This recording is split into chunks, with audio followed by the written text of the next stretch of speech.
A very good morning to all of you who have joined us today for the second session of the series of CISC Career Exploration Rethinking Futures, a 360-degree guide for students and parents. In this series, we are going to have four sessions. The first one we had on the 11th of July, and the last one we are going to have on the 1st of August. So every Friday, we are touching on imperative issues in the domain of career exploration. Today's session is Your Path, Your Pace, the future beyond NEET and JEE for science students. In this session, we endeavor to introduce students to a wide range of emerging and rewarding career paths besides the traditional medicine and engineering options, and also to address certain misconceptions and certain societal pressures, associated with NEET and JEE. Once again, we have with us Mr. Abhishek Gupta, our panelist for these discussions today.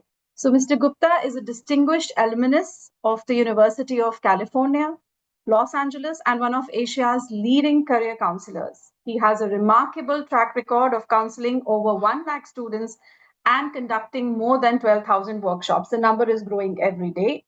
His students have consistently secured admissions and scholarships at top universities, and including Harvard, Stanford, Cornell, NYU, NUS, Oxford, Cambridge, and many more. Mr. Gupta is a prolific speaker. We've heard him last time as well, a thought leader. He was honored with the Times Education Icon Award in 2019 and continues to be a strong and influential voice in the field of college and career counseling.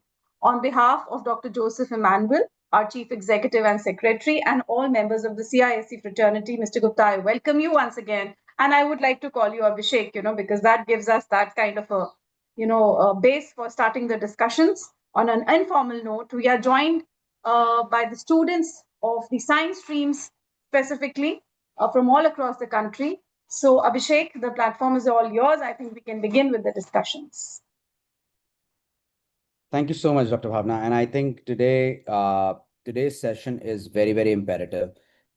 It's very important, specifically because the two dreams of IITs and AIMS, people live it for 18 years, right from their nursery days to all the way to grade 12. I do not know whether these are just two dreams or two very heavy pressures, but I think thank you so much for conceptualizing this very topic. It's about time that we as educators need to hit it hard and we need to talk about it. We do not need to brush it under the carpet. And I really appreciate CISCE to take for taking the opportunity and creating this forum. Thank you. So, see, there is no denying the fact that these are the two most popular options. Whenever students think that they have to do science, ultimately the end goal in their mind is cracking the NEET and the JEE, right? So, but how relevant? So, as we spoke last time, during the 90s, we had these three options, the IAS and the medicine and the engineering. Today's time, how relevant, how viable these two options are? See, I'll tell you, and again, we need to understand how India has evolved. When we got our independence, the most secured jobs were government sector jobs. So the bank PO, the IAS, the UPSCs, they were really, really important exams that time. And then came the so-called India's industrial revolution, and immediately the demand for engineers, because we needed better roads, we needed better systems, we needed, better machinery. So the demand came again from the government sector, and everybody thought that this will be a secured and a stable job. Being the most populous country in the world, we needed doctors and we needed good medical systems. So the fascination for being a doctor also is understandable. However, in last 10 years, India has evolved way too much. Today, we are not a laggard. Today, we are possibly at the front runner in every possible field and industry we can think of. So I personally think that while engineering and medicine could be the viable option for some, but it is definitely not for all. And there are very many careers beyond engineering and medicine that one can actually think of, which are stable, lucrative, and financially rewarding. Yes.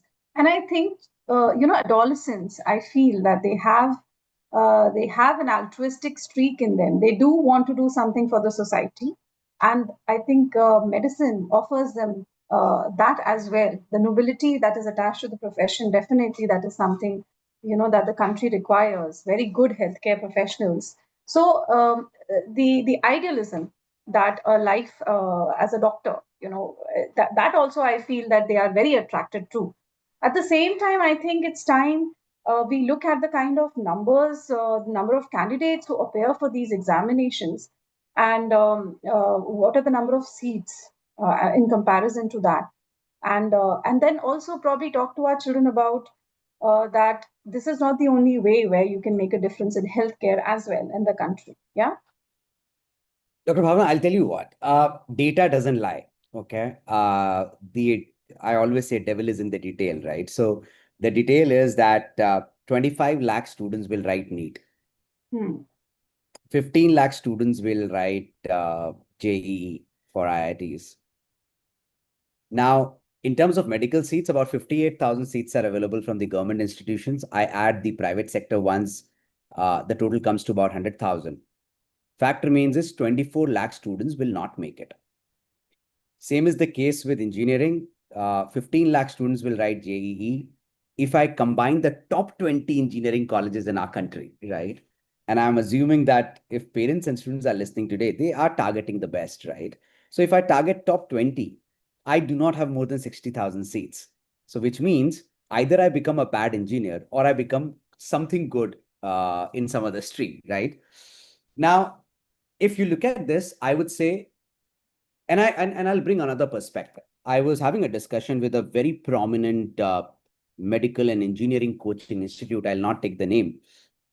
Having said that, I realized that they have 3 batches running for the gap year students or the droppers, and 1 batch for the current year students. Now you can imagine how many students are spending year after year in this fascination of becoming an IITian or an AIMS doctor.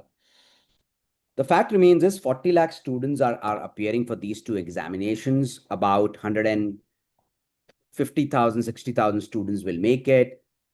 We end up making almost 38 and a half lakh students feel as if you are a failure, which is not right.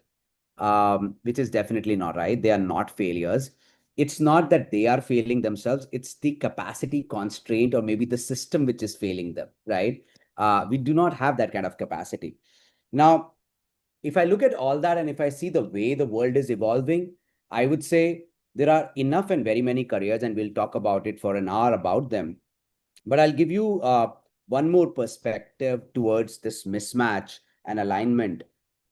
There is one mismatch and alignment in terms of numbers and data. The other mismatch and alignment is in terms of understanding of careers by parents. And I'm going to take it head on. If parents are listening to me, you need to understand it far more than your child. I'll tell you in a very in a lighter note, Dr. Bhavna. See how careers are decided in this country. So the poor kid comes back home from school and says, "Mama, I got 95 in biology." And Mama jumps from her seat and says, "You are the doctor I wanted to see in my family."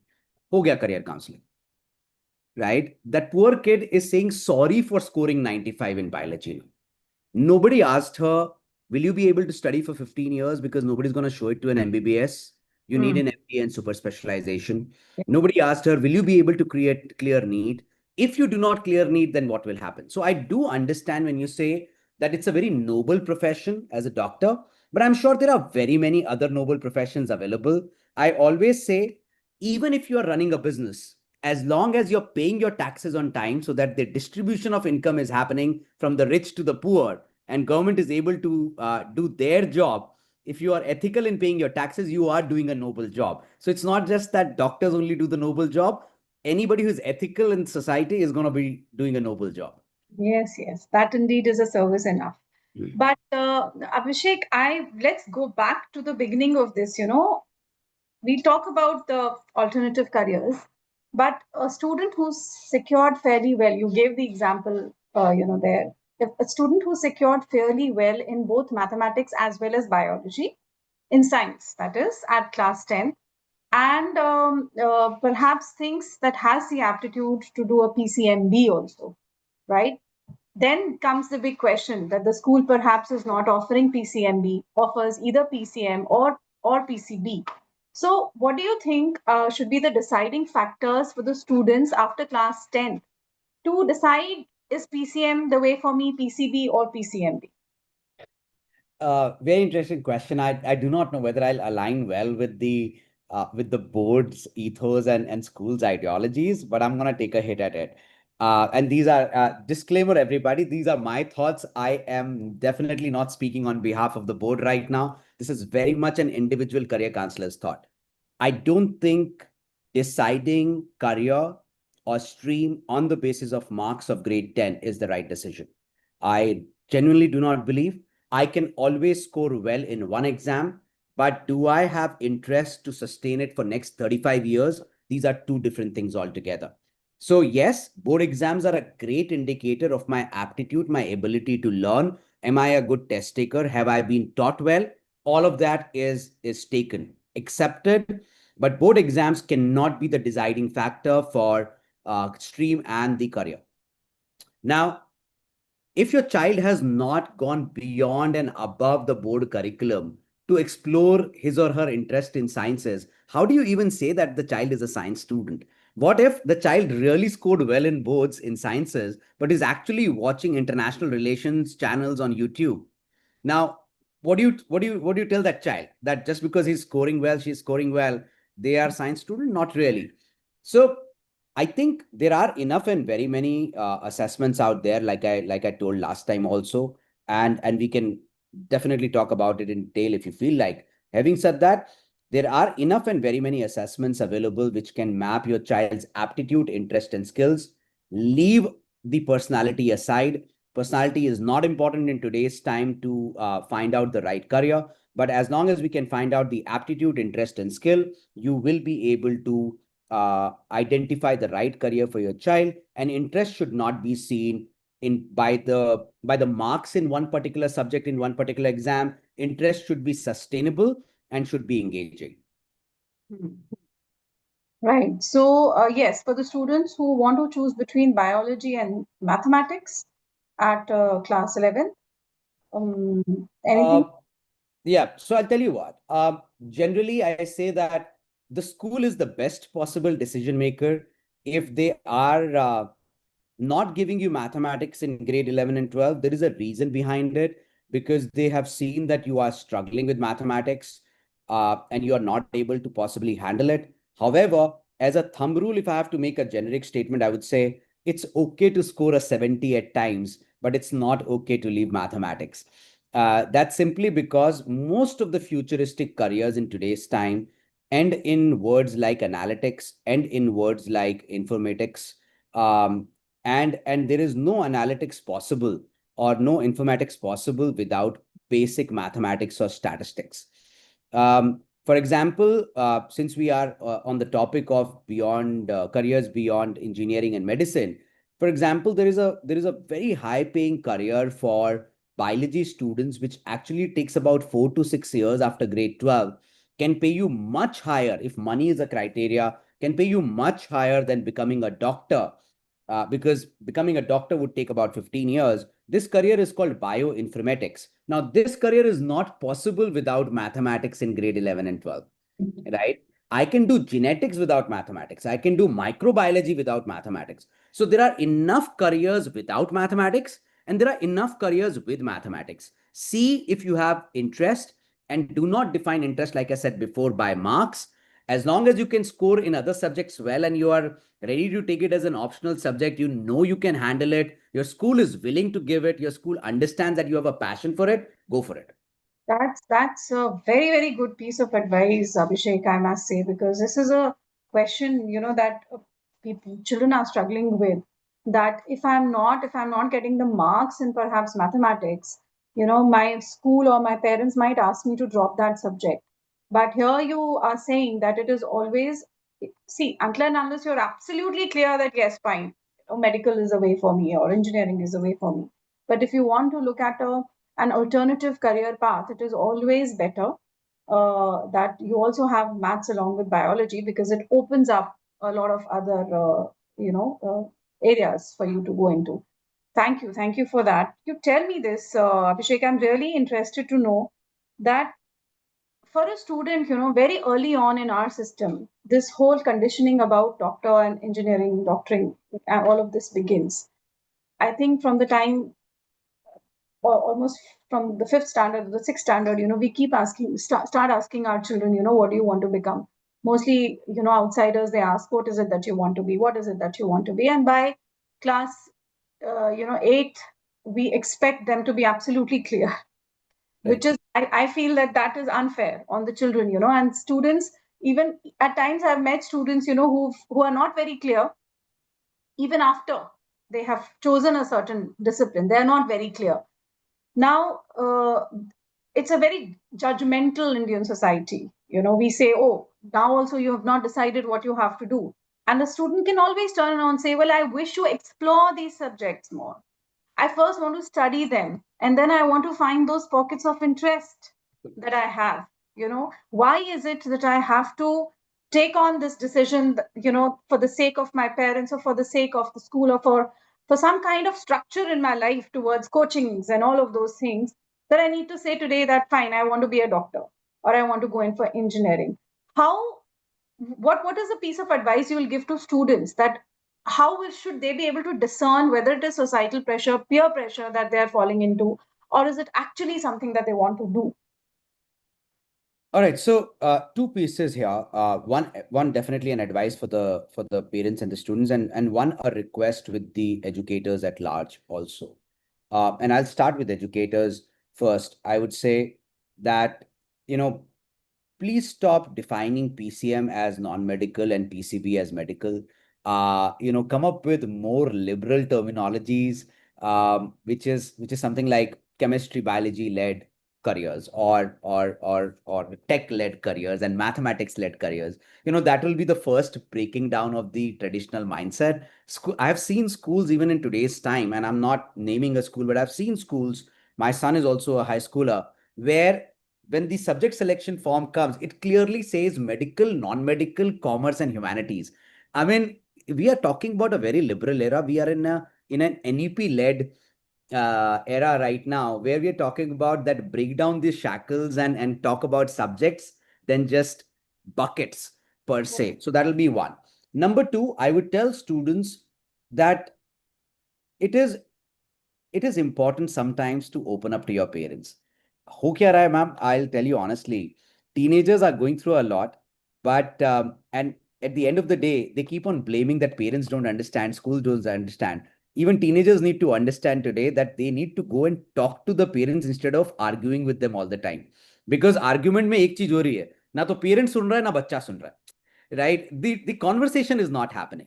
And if a teenager can go and do some research, they have access to Google, everybody is there on internet, and go and showcase some data points to the parents that look, there are enough and very many careers beyond the traditional set of ideas that you are suggesting me, and I will be successful. I'm sure parents are willing to listen. So that's number one. Number two, my request to the parents would be, stop blaming the school for every piece of awareness that you need to have. I understand you are still sending the child to the school to study, but there is a inherent responsibility of yours also to go out there and make yourself aware. There is a difference in being a parent and in being an intentional parent. Are you an intentional parent?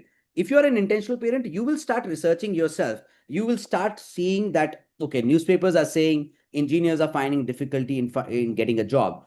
You will start seeing what other careers are emerging. For example, I am a high schooler's father, and today morning I read a news that I am Bangalore is starting a program called BSc in Data. data science and economics. Now, this is a perfect program even for a PCM student to apply because it requires higher level mathematical knowledge. Now, why would I want my child to go to an IIT when either which was after IIT, I want my child to do an IIM, when my child can straight away go into an IIM for doing a data science degree, which is very much in demand. So I think it's not a suggestion or a request only for parents and students. I think both the part of stakeholders need to listen, educators need to listen, parents need to listen, and parents need to understand you are not a customer of the school. You are a support partner of the school, and your own research and your own work or homework that you have to do at home will only help your own child. So school is doing at their end, you start doing at your end instead of blaming to the school. Yes, yes, yes. Correctly said, Abhishek. I think the need. So when we say that, the world is at the click of a button for the student, and the student is exploring, I think children do make that effort, when the peers talk about something or in the school, they come back and they research. But how to do structured research on it, that what exactly is the roadmap to achieve this kind of a career? So we have dreams, but how to reach those dreams? I think there the parents play a very crucial part. Absolutely. They need to sit down together and prepare that roadmap, and perhaps couple of roadmaps, because we should have a plan A, plan B, so that invested parenting, on everything else, definitely being emotionally there, but also using your own skills that you have learned, your own work skills, your professional skills that you've worked, to structure the information for them in such a manner that both of you all can come to a consensus as to what is the interest ability. As per the interest and ability, what are the various pathways? Correct. Yeah. Absolutely. I completely agree with you there. And I think today there are so many tools available, there are so many assessments available which can Hmm. help you do the research in a more focused manner. You Hmm. just need to go and identify them, Google them, and figure it out. And you will be able to give that structured information, because I do understand when you look at from a teenager's perspective, Dr. Bhavna, the internet is so cluttered with information that finding the right information is also becoming challenging, right, Yes. for a teenager. Yes. And this is where a parent can come into picture and start helping the child, that these are the set of websites you can go through, this is the set of information that you can take, this is the set of assessments that you can write. Like I said last time also, they can go to our website guide.ai and look at the assessment. There are enough and very many assessments available which can help a child. Fine, fine. So this brings me to the question of the day. What are some of those alternative futuristic careers that the students can think about, that are going to be relevant in the next 5 to 10 years and will remain relevant for some time in the world? um, PCM, you want me to start with the PCM students? Absolutely, absolutely. So, so I'll give you three, four which parents can actually go and research about. But then understand that these four do not mean that one of these four will apply to your child. Also understand it does not mean that it will not apply to your child. What you need to figure out is which is the right career for your child. It's not about which are the right in demand careers, because any career where your child can become successful is the right career, and that career will have demand. So that assumption has to be there. And in terms of PCM, one can definitely look at data science as per World Economic Forum. Let me just show you a image. I was just trying to, yeah. So if you actually look at, this is World Economic Forum Future of Work 2025 report. It's a screenshot from there. And if you actually look at the number one job, it is data science. If you actually look at number six job, it is also a byproduct of data science. And best part, all the PCM parents and students can listen to this. You do not need to be an engineer to become a data science professional. What you need is a degree called Bachelor's of Sciences in Data Science. And I was just mentioning that even IIM Bangalore is starting a program this year. Admissions are going to open from September with an entrance test and interview that's going to happen in the month of December for the batch, which will start in August of 2026. So you have degrees in India and outside India called BSc Data Science. Then you have also degrees with generic names like Bachelor's in Economics and Data Science. And you do have a Bachelor of Engineering in Data Engineering. So that's also available. But essentially, you do not need to become an engineer to become a data science professional. It's one of the most in demand careers in today's time. Second one that I can give for PCM students, and this might surprise everybody, is investment banking. Now, you would say, investment banking for a PCM student? Yes, you heard me right.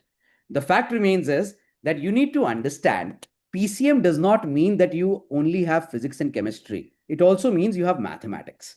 And if you have mathematics, any mathematical led career, whether it is investment banking, whether it is private equity, you are open. The best part is the way CISCE is preparing you, you are actually eligible to apply for all financial management programs after grade 12, even after being a PCM student.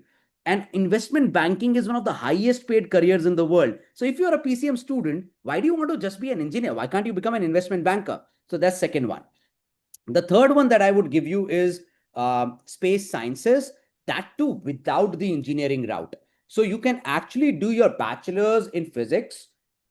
You can then follow it up with your master's in astrophysics, and then you can actually go into space sciences. There's this institute backed by ISRO called Indian Institute of Space Science and Technology, and IIST. So you can actually look at that, and you can actually go into a BSc physics and an MSc astrophysics kind of a route, and you will be able to become a space scientist without being an engineer. Another one that I'll give you for a PCM student would be computational mathematics. Now, computational mathematics in itself is not a career, but it's a degree, but it can lead you to multiple careers. For example, computational mathematics can take you to uh, stock markets. Computational mathematics can take you to research. Computational mathematics can take you to space sciences. So you can look at that. Other than that, you can also look at some futuristic careers like data science and ethics. Understand that data science and ethics is a very important career in today's time for any student, not just PCM, but essentially PCM students can do really well in it, because every company is a data company in today's time. Now, coming to PCB students. Abhishek, just a minute. I'm sorry I stopped your flow, but there is a question on this. Uh, some parent is writing in that her daughter is class 11th with PCMB and interested in doing computational neuroscience. Is it the right choice? And she selected neuroscience for a year-long single course with Stanford Online High School. So, is this the right choice? I do not know whether it is the right choice or not without meeting the child. I always say that either show me some assessment or allow me to meet the child to decide whether it is right for the child. However, if the child is enjoying doing that 1 year online course from Stanford into neuroscience, my sense is it might just be the right choice. If the child is enjoying is the parameter there. And I would say computational neuroscience again is a very, very futuristic career. Ma'am, whoever mentioned that comment or question, you just stole away one of the careers I was supposed to talk about. Having said that, it is one of the very in demand careers because computational neuroscience does not only lead to behavioral analytics, it also is the foundation to artificial intelligence, because artificial intelligence is nothing but cognitive science and neuroscience backed by computational power, which is mathematics. So it could be an entry gate, not just for behavioral analytics, but also for AI. And it is indeed a great career for the future. On to the options for the PCB students. Yeah, for PCB students, I would say the first career that I spoke about previously is bioinformatics, where if you are a PCMB student, or you have slight interest in mathematics, but you love biology, but you do not want to become a doctor, you do not want to be in that 15-year race to become a doctor, look at bioinformatics. Then you can look at two careers I'm going to tell you, which are a byproduct of microbiology, and then I'll tell you how to go about doing it. One career is called toxicology and the other career is called pharmacology. Ladies and gentlemen, I'm not talking about pharmacy. I'm talking about pharmacology. These are two different careers, pharmacy and pharmacology. So please research pharmacology, not pharmacy. These two careers are again a byproduct of microbiology. So study bachelor's in microbiology, master's in microbiology, and then you can go into a career called toxicology, which essentially means कितना vaccine अंदर डालना है कि toxic impact ना हो. It itself is a whole study out there. It's a whole big career out there. And then there is pharmacology. Look at microbiology, especially for students who have deep interest in researching in biology. They can definitely look at microbiology, and then bacteriology, virology, pharmacology, toxicology, all are byproducts of microbiology. Third career, which I definitely want to talk about for PCB students, is climate science and sustainability. Ladies and gentlemen, listen to this. Environmental sciences was not in demand when you and me were growing up. I agree that. I am not denying that. But today, open any website of any company, whether it is Google or whether it is HDFC Bank, whether it is Meta or whether it is ICICI Bank or whether it is Reliance or Airtel, any company that you can think of in any industry, the first thing that you will see on their website is our target of being carbon neutral by 2030, our target of being carbon neutral by 2040. The focus is on sustainability. And there is a research report which says, it's by Harvard, which says the last big opportunity that came to mankind was internet, which is a $5 trillion economy today. And the next big opportunity, which is supposed to come to our children, is environmental science and sustainability. And it's supposed to be 10 times bigger than internet. It's a $50 trillion economy in next 15 years, which means even if your child is 0.000000001% successful, your child might still be a millionaire in dollars. So if that's the criteria, so climate science and sustainability, you can become a sustainable architect, you can become a sustainable urban planner. There are a whole lot of careers in climate science, environmental science, and sustainability that one can think of. And last one career that I definitely, because we've already talked about neuroscience, uh, which is going to be a great career for the future, because when you say doctors treat illness, let me tell you, ladies and gentlemen, the biggest illness is an unhealthy mind. And if you can understand the dynamics of how mind and emotions work, you can really help the society a lot. So while we can talk about psychology also as a career for PCB students, but one career that I definitely want to talk about is genetics.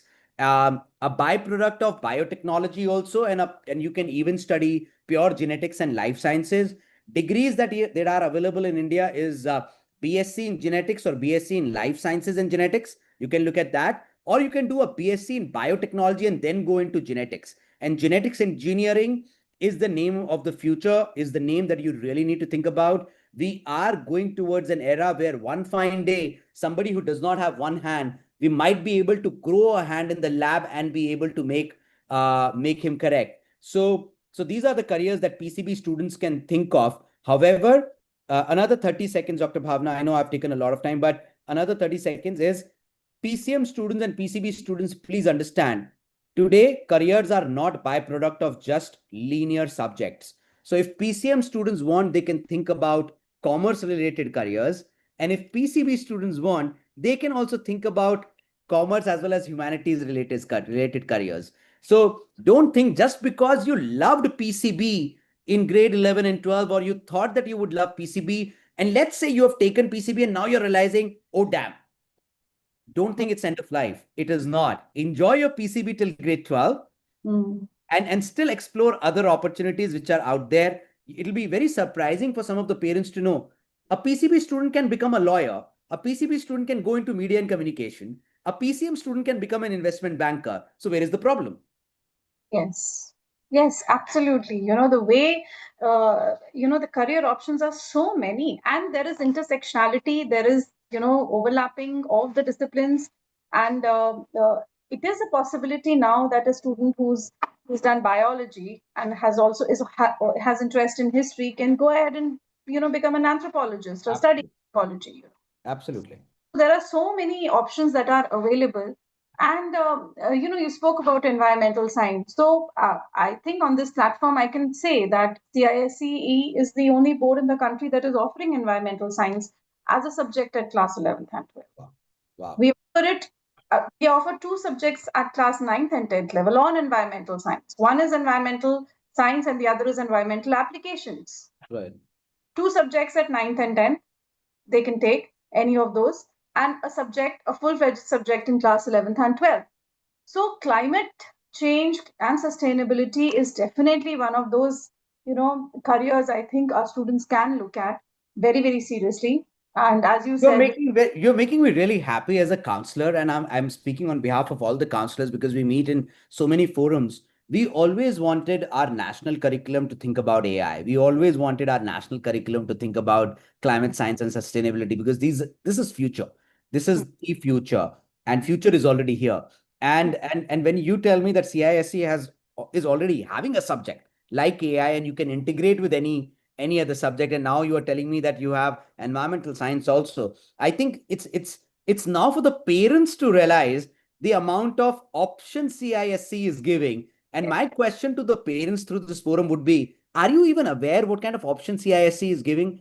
Or for that matter, have you ever gone to CISC's website and seen what kind of options are available through the board or through the curriculum? And you might be in for a surprise, because you might just understand or realize that you were unaware the opportunities were still there.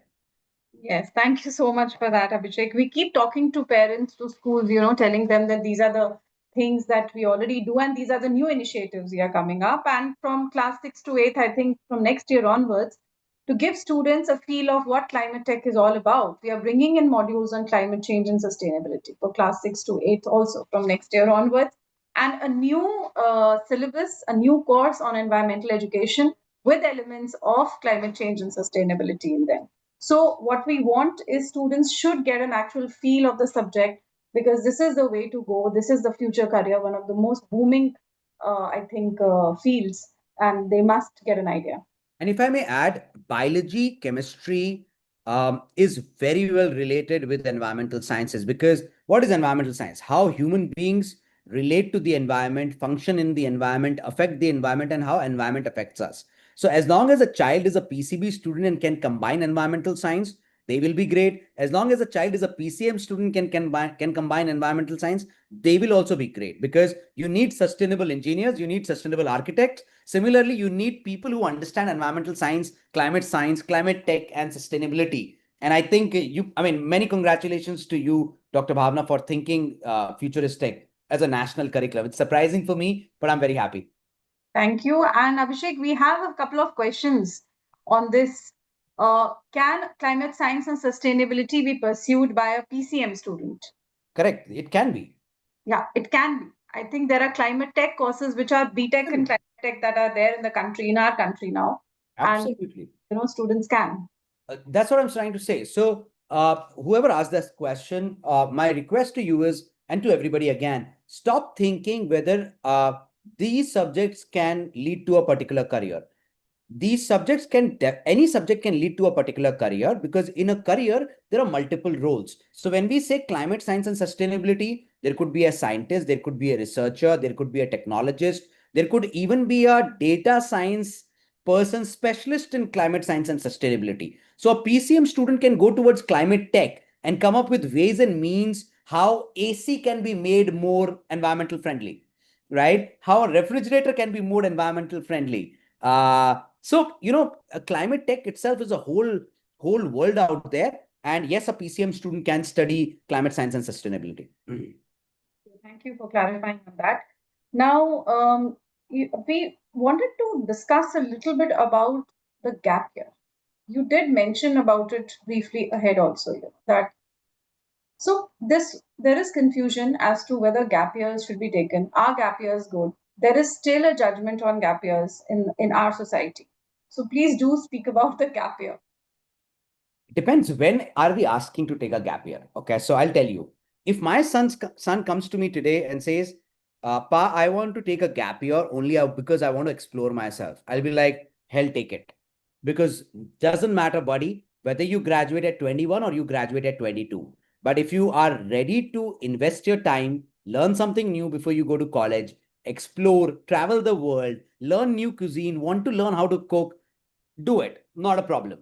But if somebody comes to me and says, I want to take gap year because I could not clear JEE or I could not clear NEET. Now I'll have a question. And the question would be, did you give your 100% in year one? And if the child says yes, I would say, don't take a gap year now, because you have already given your 100% and you could not clear JEE and NEET, right? So now start looking at other options. If the child honestly says, no, I did not give my 100%, then I'll ask another question. Are you now willing to give 100%, or are you just looking for an excuse way out? And if the child says, I am willing to give 100%, then I'll say, fine. If engineering or medicine is that much of a passion for you that you now realize that you did not give 100%, but you're ready to give, try one more year, not a problem. But if you've already done your 100%, you put every bit of sweat into it, but you could not make it, then possibly engineering or medicine was not meant for you, and you were and instead of being a bad engineer or a bad doctor, become a great data scientist or a climate tech specialist.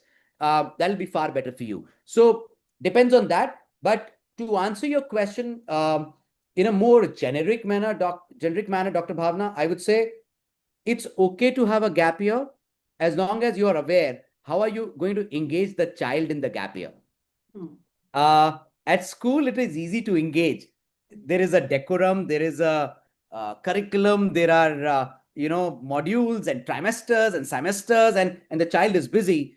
As long as you are an intentional parent and you know how you will engage your child in that 1 year of gap year, and if it is to build a holistic profile, build competencies, build skills, yes, you take it. But if you are not sure how to be an intentional parent in that 1 year of gap year, then remember, empty mind is devil's workshop. You do not want to let your child's mind be so empty that they are Hmm. not figuring out anything. Hmm. Hmm. Hmm. Right, right. So, Abhishek, we also have this option of taking certain electives, along with our core subjects. And can you give your suggestion on what can be some of the electives for students who are going for PCB? Like, of course, can have psychology, but many times students are choosing, and that's fine. They're choosing a subject which is a little lighter.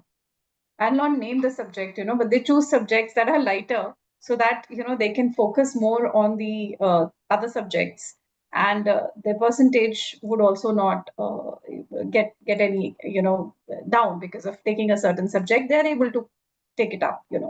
So, but I have also had these experiences where students, when they go ahead, they realize that, oh my God, I could have taken this instead of this, and perhaps then more doors would have been open for me. So, okay, I will also not take the name of the subject since you did not take it, and I'll not embarrass the organization by taking the name of the subject. But the fact is that number one, parents need to understand gone are those days when grade 12 marks were the parameter for your child to study in a good university. I'm not saying that your child should not score well, but the reason of scoring well should be self actualization, not an admission into a university, simply because grade 12 marks are not really important in today's time to get admission, whether it is Delhi University or some private university or a university abroad. They are looking at many more things other than just the marks in grade 12. Um, Now, if that is the reality of today, then I do not know why are you taking a lighter subject, because universities are not looking at your overall percentage. They're looking at your ability to handle rigorous coursework, even when you were not scoring well. So even when you were scoring a 75 in mathematics, but you still held on to it, that's what is far more valuable than taking that one subject which was light and leaving mathematics. Now, absolutely agree with you, ma'am, out there, where by the time you apply to a university, you realize because of taking that lighter subject, it is not being counted and your percentage is also reduced and seen it in a different light altogether. So I could have been better off taking other options. One option you yourself mentioned, PCB with psychology, can lead you to multiple careers, whether it is sports psychology, forensic psychology, counseling psychology. And some of these careers are so much in demand. I'll tell you, I was just doing a research and I dialed top 10 counseling psychologists for teenagers in the city of Mumbai. The average fees they were charging was 17,000 rupees an hour. And the appointment was available after 15 days. So you can imagine a counseling psychologist is actually earning much more than a doctor, right? So PCB plus psychology. I would say if PCB students, while you do not like mathematics, or let's say you could have handled mathematics but you did not enjoy it, can you possibly take computer science? I do not know whether the school or the curriculum allows them to take information practices or computer science. Curriculum allows them to take whatever they want to take. Okay. So if you can take computer science, then there are careers called computational biology, where the computer science and biology world meets. And then you can go into a career like biotech, or you can go into a career like bioinformatics. So that's also possible. Again, biology, environmental science, a great combination. Biology, even history. I do not know whether the school can give that kind of a combination, but biology and history is a great combination. in today's time. Biology and geography is a great combination in today's time, right? Some of these combinations can lead you to very, very futuristic careers, and one can look at that. Hmm. Yep. So, fine. Now we have certain questions, about whether the CISC schools are offering. I think we'll take them up. They are not for this particular forum. We do definitely, the board is offering a lot of subjects, but whether the school is able to get the best instructors, the best teachers, I think schools have the intention of giving whatever they can to the student. It's only the sometimes, they are unable to find the teachers with the right qualification or good enough skills, that they are unable to offer certain subjects, to the students at that time. That's a different discussion altogether. We'll not go to that right now. And somebody has also asked, are you going to talk about humanities careers also? That's a session which is lined up next Friday when we talk about liberal arts and humanities and all.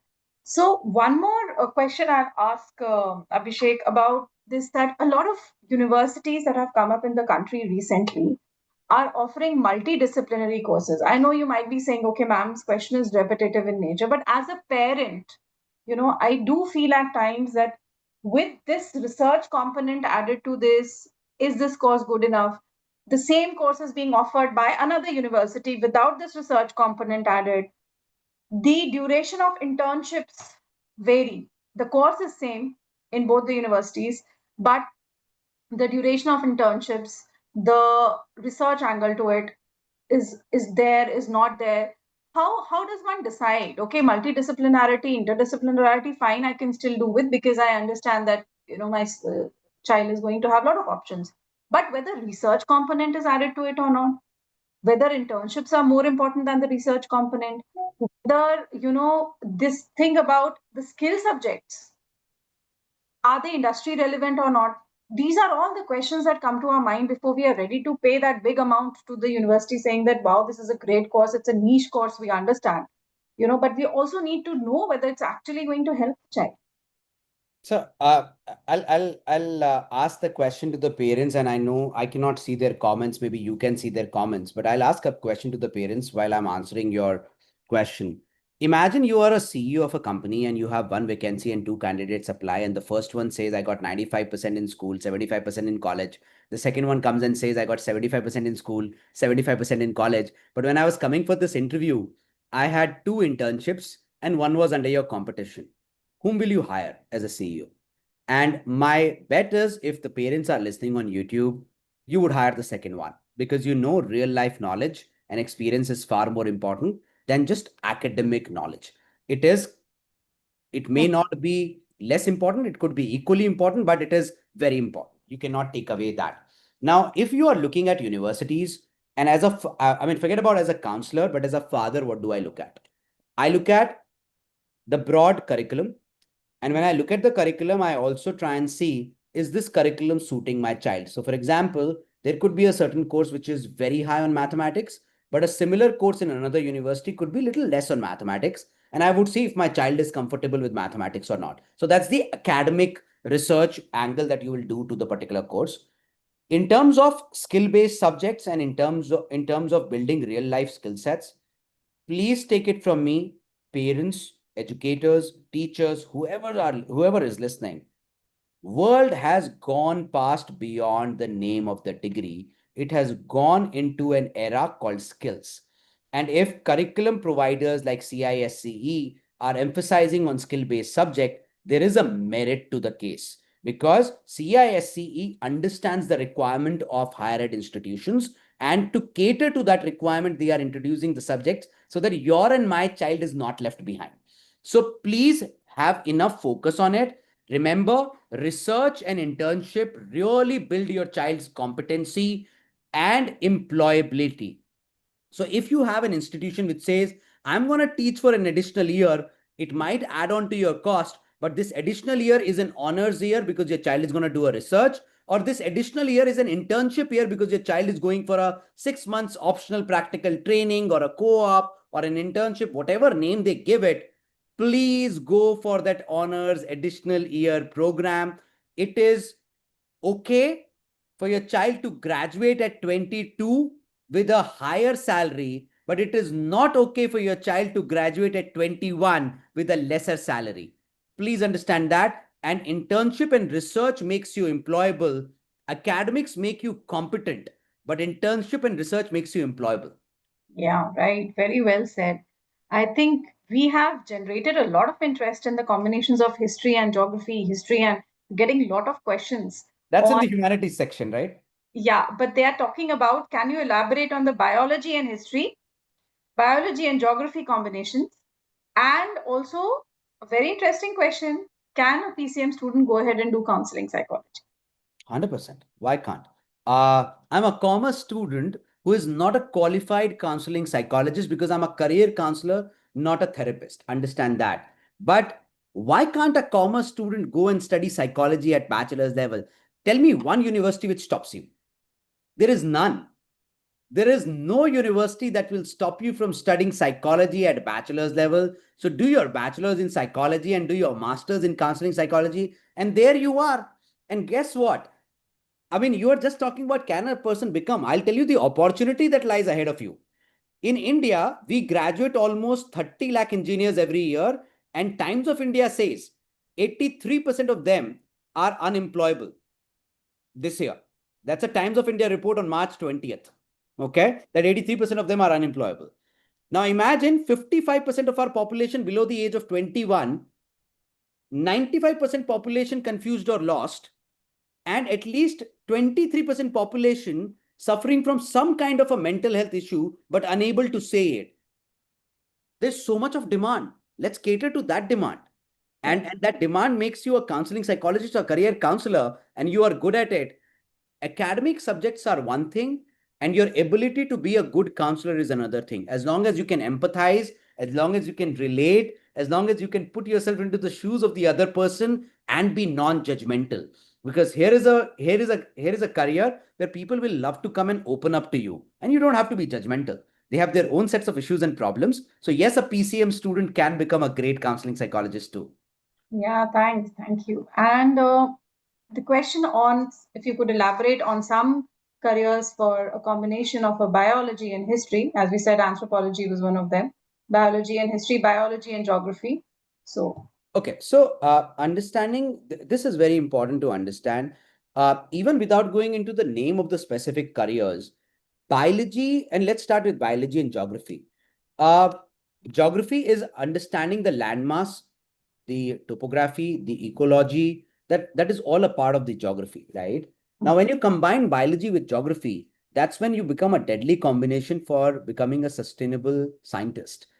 You become a deadly combination to become a urban planner, because when you study organisms, living organisms, and how the geographical location or locality or the terrain is, that's when you can create sustainable structures, plan sustainable cities. So I would say I know, I'll give you an example. I know of a friend of mine who is a urban planner. He's definitely working abroad. He's an urban planner, and he was a PCB student, and he's an urban planner, right? That's possible. I'll tell you another case where a PCM student of my class, he today is the chief sustainability officer at Barclays. Now, you would say sustainability and finance? Hell yes. Every company wants to become sustainable, right? So if you actually combine biology with geography, you'll eventually go towards career which are far more sustainable and environmental in nature. So look at that. Now coming to biology and history, it's very important that any kind of sociology led careers in United Nations, where we are talking about um, health, we are talking about um, the longevity of life. A lot has to do with the history of that country. A lot has to do with the culture of that country. A lot has to do with the food habits of that country. For example, if you want to study why Japanese live longer, right? We all know that an average Japanese lifespan is longer than any other lifespan of any other race in the world. That's simply because it's in their culture, it's in their history, it's in their food habits, and there is a lot of things that combine together. So a lot of, again, human development led careers, um, are, whether it is under a statutory organization like United Nations or others, they are all byproduct of history and biology. Yes, yes. And there is also an amalgamation of climate and history. There is a field called climate history, and I think almost a year back, the Times of India, they had a beautiful article on the climatic history, study of the climatic history of a region, to understand how the species is evolving. So Absolutely. yeah, so these are all beautiful fields. We just need to research and find our way. A question coming from our Bethany High School, Bengaluru, Abhishek. They are asking, sir, could you please tell us about chemistry focused careers apart from chemical engineering for a PCMB student? Okay, again, depends on what kind of careers you want to get into. First of all, congratulations, you love chemistry. I left PCM only because I could not do chemistry. I mean, very surprising somebody can love chemistry because I just cannot relate with it. At my school level, I just couldn't do it. I just couldn't do it. Lot of careers in chemical sciences today, chemistry-led careers can take you to nuclear sciences, which is both chemical and physical in nature. So PC, physics and chemistry are required. It can even lead you to like the two careers that I talked to you about, pharmacology and toxicology. They are very chemistry-led careers. Also, they are not just biology-led careers. Very chemistry-led careers because you're playing with again chemicals into the human body. Metallurgy careers. The future is a lot about how metals would behave, how new technology would be able to create newer composites which are which can sustain heat. Let's say for space sciences, right? You need to create a composite material which can sustain heat and the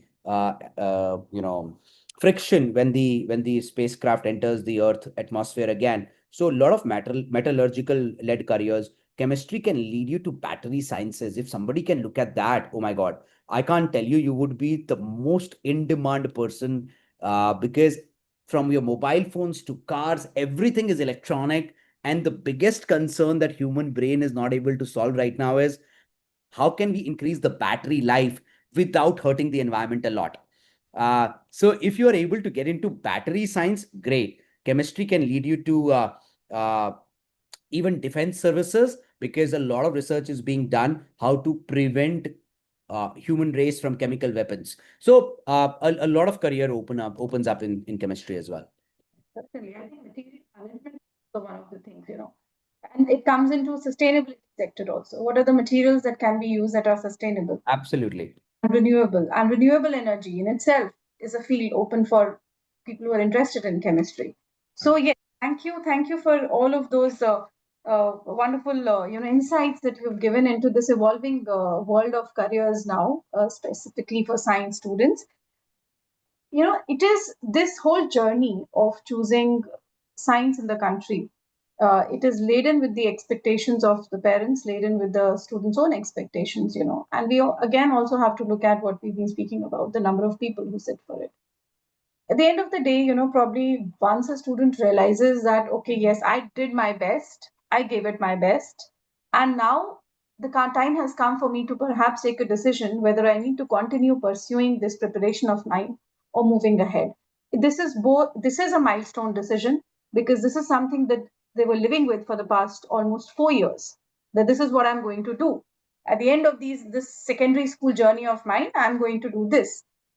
When they realize, Abhishek, that perhaps this they are not able to get into these colleges that they have been coveting over, and they also realize that yes, they'll be happier studying other subjects also. At this intersection of life, what is the advice you will give such students who say that, okay, fine, I need to put, perhaps have a relook at my choices now? I'll tell you that the Sorry. day you feel, the day you feel that these two examination prep is not meant for you, Hmm. that's the day you should stop it. Have a heart-to-heart discussion with your parents. There is nothing bigger than mental peace in the world. Trust me. There is nothing bigger than happiness in the world. You're happy, you'll be able to do 20 things in life. But if you're unhappy, you'll not be able to do even one. So my only request to all the parents out there, let the communication channel be open. Do not force your child to do a particular thing because you could not do it. 99% of the times, Dr. Bhavna, it was never the child who decided to do IIT prep. It was the parent who seeded the thought first. It was never the child who tried to say, I want to only become a doctor. It was the parent who seeded the idea first. So if the child comes and says, hey, I cannot do it, just tell the child, I know there are enough and very many careers.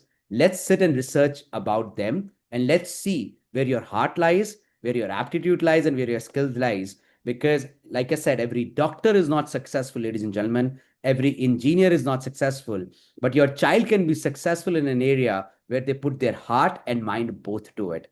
And it's okay sometimes to make a mistake, even if, and I'm going to call it out loud, even if just yesterday you ended up paying the fees of some coaching institute in lakhs of rupees. But today, after attending that class, your child comes and says, no, mama, no, papa, I don't think I can do it. I'm sorry I wasted your money. Please go and ask that institute for the refund. There is no reason why your child should be put through this rat race and the grind, because success does not have to be difficult. As long as it is planned, it will never be difficult. And there are other careers where your child can become successful. Thank you so much, Abhishek. The sentence that has, I think, gone in for me today is success doesn't have to be so difficult. It doesn't.